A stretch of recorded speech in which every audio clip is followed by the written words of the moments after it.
which is the 25th of August.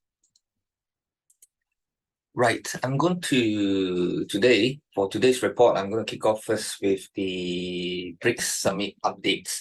I think this BRICS Summit is very crucial right now because for the first time since its inception, right, news from the BRICS Summit is being followed closely by all leading economies as well as investors. Okay, now as mentioned before, with regards to the bloc expansion, as expected, the BRICS nation agreed to expand the bloc, and this paves way for the interested nations to join the bloc. And as mentioned earlier on, we had as much as 40 over nations interested, and 23 nations actually applied to join the bloc. And when they have agreed upon this expansion, right, the 5 nations also pledged to champion the global south over here. So we have seen that happening. India, however, during the 2-day summit, the earlier one, they took the lead in forging consensus on membership criteria and selection of new members of BRICS, right? India at first proposed the admission criteria requiring members not to be the target of international sanctions. Now, that potentially ruled out potential candidates like Iran and Venezuela. Anyway, a consensus was eventually agreed upon, and Iran was accepted into the bloc. Later on, I will give you a list of those countries that was accepted into bloc this time.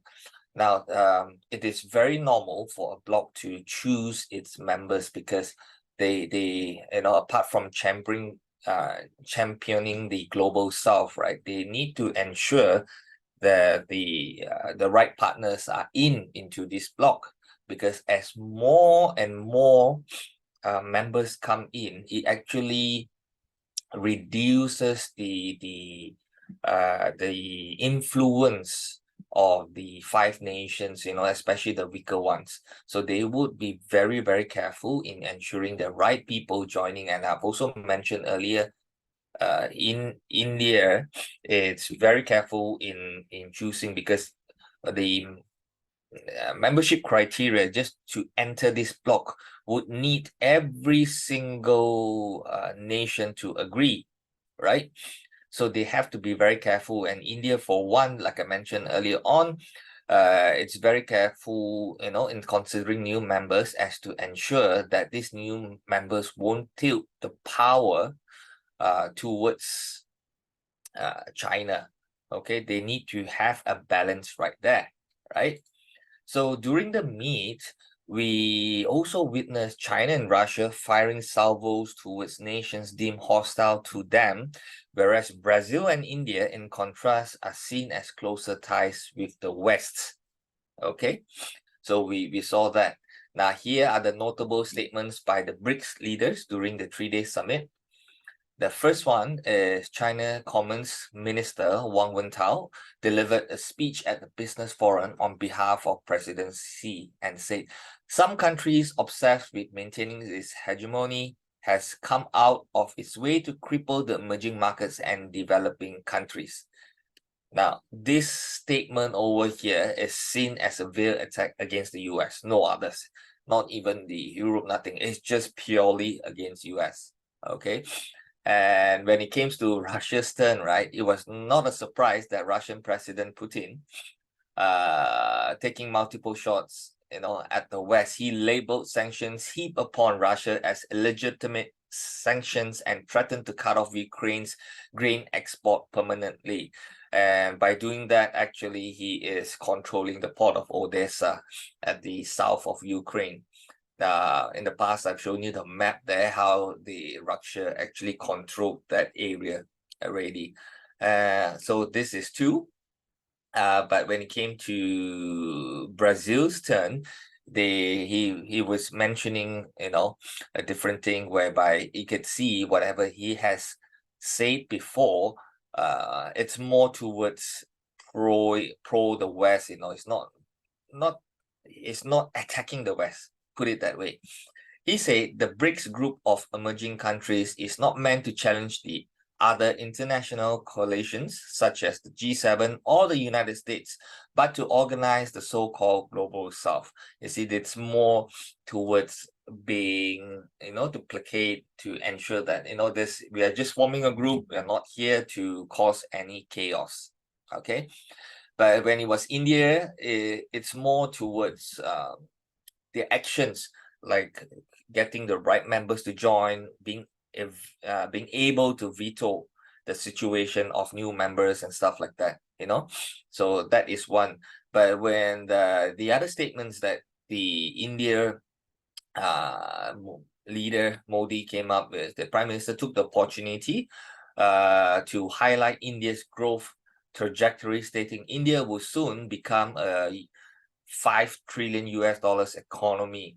And he also stated it would be easier to conduct business in India in the coming future. So that, these are the notable statements that came out during the BRICS meeting. Okay. Now, at the end of the day, what's the takeaway for this? What's the conclusion behind, this summit? What do we get from over here? Now, most important thing is the new membership. We expected that, and at the last day, at the press conference, it was announced that Argentina, Egypt, Ethiopia, Iran, Saudi Arabia, United Arab Emirates becoming full members of the BRICS starting from the 1st of January 2024. Now, like mentioned before in the earlier reports, Saudi Arabia's inclusion into the bloc could be a game changer. So that is one thing. Now, this, I think, in the future, what's going to happen next will be very, very crucial. Now, the 5 nations reaffirm their support towards local currency transactions for their trades and has tasked their financial ministers to look further into it and report at the next summit.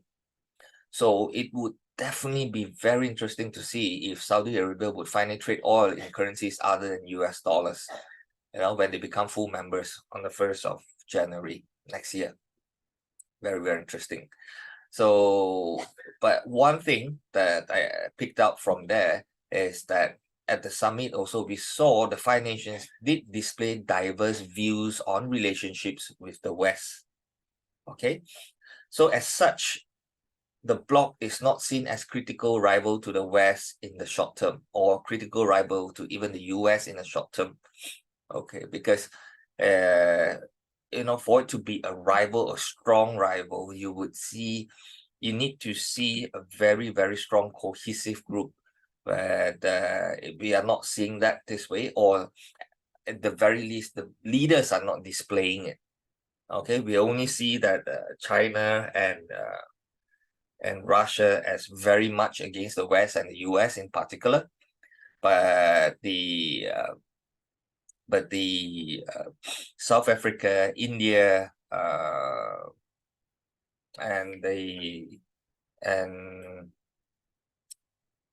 and Brazil, right?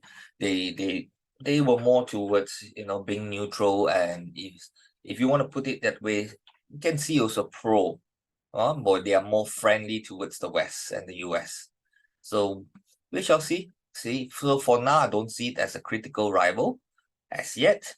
But if they start working into the new development banks, start trading seriously and attacking, not to say attacking, but to trade seriously in the local currencies, especially for oil, when Saudi Arabia comes in and other things, it could really seriously weaken the US dollars. That could really, really happen. Okay. So at the end of the day, I think heads are now turned towards Jackson Hole Symposium kicking off today. We shall see how the US is going to deal with this inflation.